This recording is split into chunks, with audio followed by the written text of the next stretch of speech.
ৰূপেশ গোৱালা কোন? বাগিচা মই চলাইছো, ৰূপেশ গোৱালে চলোৱা নাই।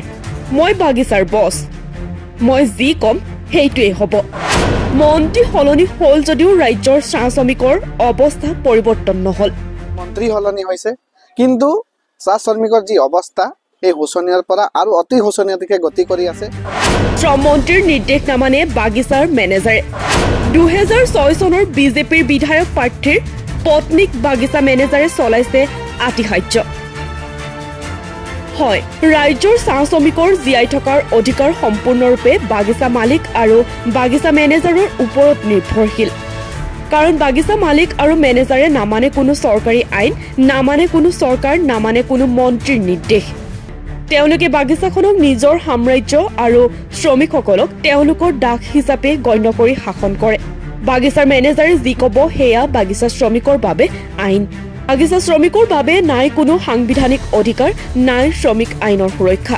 ডুমডুমাৰ চামদাং চাহ বাগিচাৰ এক ঘটনাই এই কথাকে প্ৰমাণিত কৰিছে। বাগিচাখনৰ মেনেজাৰ মৃদুল হাজৰিকাই এগৰাকী মহিলা শ্ৰমিকক মাত্ৰ এই কাৰণেই আজি প্ৰায় 2 মাহে কামৰ পৰা নিলম্বন কৰি ৰাখিছে। কাৰণ শ্ৰমিকগৰাকীৰ স্বামীয়ে মেনেজাৰৰ ইংৰাজীত সোধা এক প্ৰশ্নৰ উত্তৰ ইংৰাজীতে দিলে।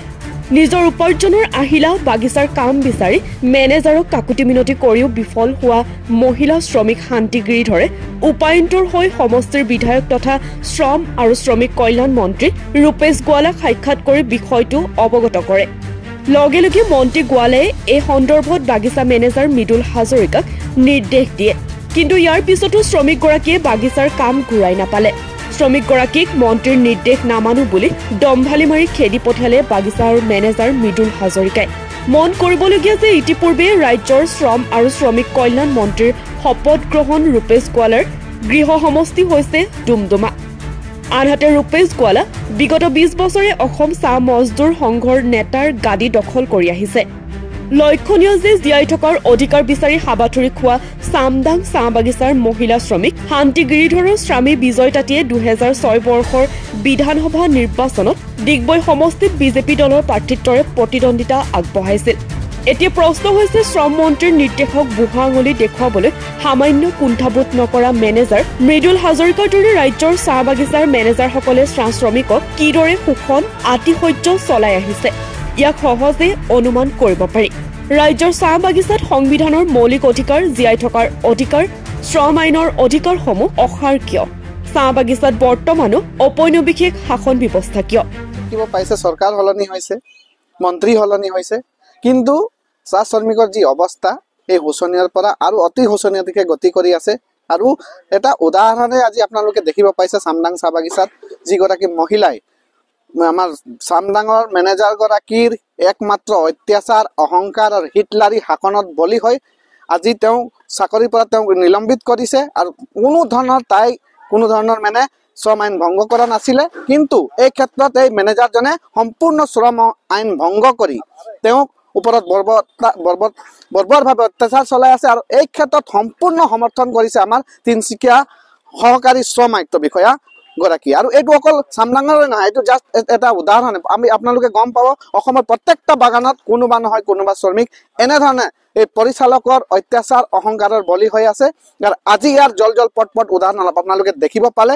আজি এগৰাকী মন্ত্ৰী নিৰ্দেশক অৱমাননা কৰিছে আমাৰ চামদাং চাহ বাগিচাৰ মানে যিজন মেনেজাৰ হয়, তেওঁলোকে মানে আমাৰ জনগোষ্ঠীটোক একেবাৰে তুচ্ছ তাচ্ছিল্য কৰি একেবাৰে ডমিনেট কৰি হিটলাৰী শাসন কৰি তেওঁলোকে আমি ৰাখিব বিচাৰিছে। তাৰ এটা উদাহৰণ এতিয়া আমি দেখিব পাইছো। গতিকে আমি প্ৰশাসনক, শ্ৰম বিষয়াক আৰু আমি শ্ৰম মন্ত্ৰীকো আহ্বান জনাইছো, এই ক্ষেত্ৰত কিন্তু সঠিক এক মানে ব্যৱস্থা গ্ৰহণ কৰক, অন্যথা অসম ছাত্ৰ সন্থা কিন্তু শান্ত হৈ নাথাকিব। আৰু 24 ঘণ্টাৰ ভিতৰত যদি এই ব্যৱস্থা গ্ৰহণ কৰা নহয় তেন্তে আমি তীব্ৰতৰ আন্দোলন কাৰ্যসূচী ল'বলৈ বাধ্য হ'ম।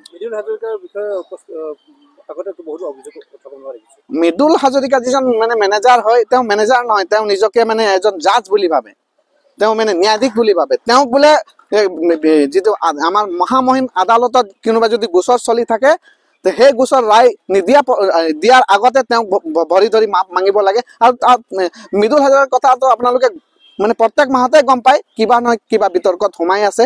কেতিয়াবা মহিলা অপমান কৰাৰ ক্ষেত্ৰত আপোনালোকে বাগানত মহিলাই ঘেৰিছিলে কেতিয়াবা এই কি বুলি কয় এই মদৰ বটল তাৰ কোনোবা যদি মানে সিকিউৰিটি গাৰ্ডে ভাঙি দিয়ে তাৰ পেমেন্টৰ পৰা পইচা কাটে এইবোৰ মানে আজি মৃদুল হাজৰিকাৰ বিষয়ে যদি আমি কম এতিয়াৰ পৰা ৰাতি 12টা বাজি যাব কিন্তু শেষ নহব কিন্তু অকল মৃদুল হাজৰিকাই নাই আৰু বহুতো মেনেজাৰ আছে তেওঁলোকে শ্ৰমিকৰ ওপৰত অত্যাচাৰ চলাই আছে এই ক্ষেত্ৰত কিন্তু আমি শান্ত হৈ নাথাকিম বহুত সহ্য কৰিলো আমি প্ৰশাসনক অনুৰোধ জনাইছো অতি শীঘ্ৰে এই মহিলাগৰাকীক কামটো মোকলাই দিব লাগে যিমান দিন তেওঁক লেনমত গৈছিলে সম্পূৰ্ণ ক্ষতিপূৰণ দিব লাগিব আৰু মেনেজাৰগৰাকীও কিন্তু কি বুলি কয় এই শ্ৰম আইনৰ যিটো ভাইলেন্স কৰিছে তাৰ সেই ক্ষেত্ৰত কিন্তু তাৰ ওপৰত বিহিত ব্যৱস্থা মেনেজাৰগৰাকীৰ ওপৰত কিন্তু ল'ব লাগিব ডুমডুমাৰ পৰা ললিত তাঁতীৰ সহযোগত নিউজ ডেস্ক এনিটক